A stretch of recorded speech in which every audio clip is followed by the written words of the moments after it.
اشہد ان لا الہ الا اللہ۔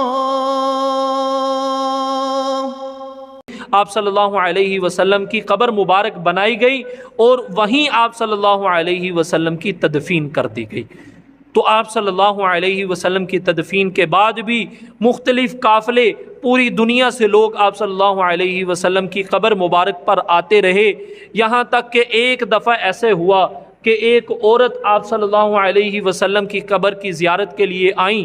انہوں نے حضرت عائشہ سے کہا کہ میں نبی علیہ الصلاۃ والسلام کی قبر کی زیارت کرنا چاہتی ہوں۔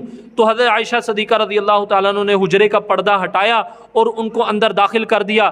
چند ہی منٹوں کے بعد اس عورت کا انتقال ہو گیا، چونکہ آپ صلی اللہ علیہ وسلم کے جو قبر کے اندر اوپر انوارات تھے ان کو صرف صحابہ ہی برداشت کر سکتے تھے، کیونکہ صحابہ کے اندر آپ صلی اللہ علیہ وسلم کا ڈالا ہوا نور تھا، ہدایت کا نور، ایمان کا نور۔ اس لیے جو صحابہ بلکہ جید صحابہ کے علاوہ کوئی بھی آپ صلی اللہ علیہ وسلم کی قبر کو دیکھنے کا تحمل نہیں کر سکتا تھا، اس لیے پھر جو ہے آپ صلی اللہ علیہ وسلم کی قبر کو بند کر دیا گیا، اور پھر حضرت ابوبکر صدیق رضی اللہ تعالی عنہ کا دور شروع ہوا۔ آپ رضی اللہ تعالیٰ عنہ کا وصال جب ہوا تو آپ صلی اللہ علیہ وسلم کے بائیں طرف حضرت ابوبکر صدیق رضی اللہ تعالیٰ عنہ کو دفن کر دیا گیا، اور پھر جب حضرت عمر فاروق رضی اللہ تعالیٰ عنہ کا وصال ہوا تو حضرت ابوبکر صدیق کی قبر کے ساتھ حضرت عمر فاروق رضی اللہ تعالیٰ عنہ کو دفنا دیا گیا۔